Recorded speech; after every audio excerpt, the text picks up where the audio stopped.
Pourquoi le nouveau président des États-Unis, Donald Trump, voulait-il expulser les immigrants entrés illégalement aux États-Unis?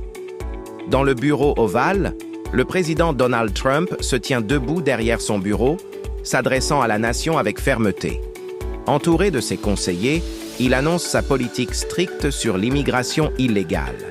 L'Amérique doit protéger ses frontières et sa souveraineté.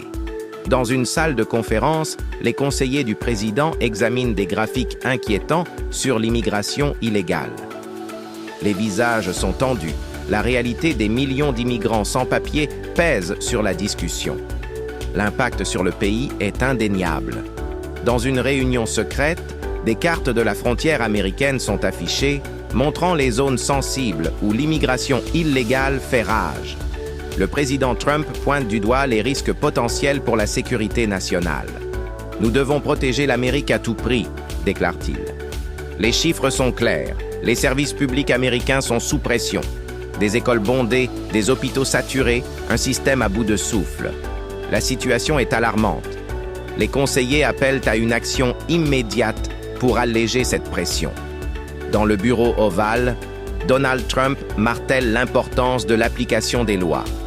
Il rappelle à ses conseillers que l'immigration illégale ne peut être tolérée. Respecter nos lois est fondamental pour protéger ce pays, insiste-t-il. Lors d'un meeting électoral, Trump se souvient de sa promesse faite aux électeurs, une Amérique plus forte avec des frontières sécurisées.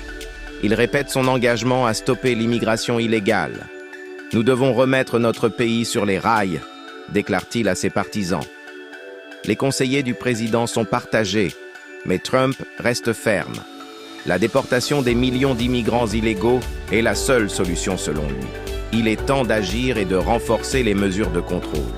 Devant les caméras, Donald Trump adresse un message clair à ceux qui sont en situation irrégulière. Si vous êtes ici illégalement, vous devez partir. Nous ne tolérerons plus cette situation. Le message est ferme. L'Amérique doit protéger ses citoyens. Dans les couloirs du Sénat, des élus s'opposent à la politique de déportation. Ils craignent les conséquences humaines et sociales.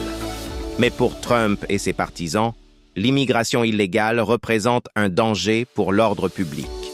Les forces de l'ordre se préparent à une action décisive. Des agents de la patrouille frontalière se tiennent prêts, équipés de technologies de surveillance pour empêcher toute entrée illégale. La mission est claire: sécuriser la frontière. De nouveaux centres de rétention voient le jour pour héberger les immigrants en attente de déportation. L'atmosphère est tendue, les autorités surveillent de près chaque mouvement. La priorité est d'assurer une déportation rapide et efficace. À l'ONU, les diplomates du monde entier expriment leurs préoccupations.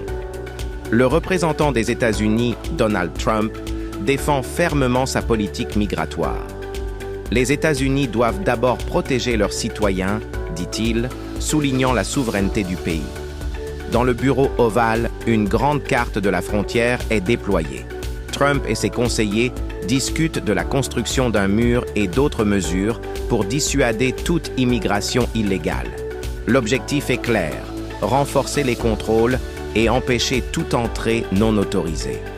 Au cœur d'un rassemblement, les partisans de Trump brandissent des pancartes et scandaient des slogans. L'Amérique se réunit autour de la promesse de protéger ses frontières et ses citoyens. « Nous avons besoin d'un leader fort pour l'Amérique », disent-ils, soutenant fermement son approche. Dans le bureau ovale, Trump s'adresse une dernière fois à la nation. Il réaffirme son engagement à préserver l'Amérique, à protéger les frontières et à faire respecter les lois. C'est ainsi que nous assurerons un avenir prospère et sécurisé pour notre pays, conclut-il.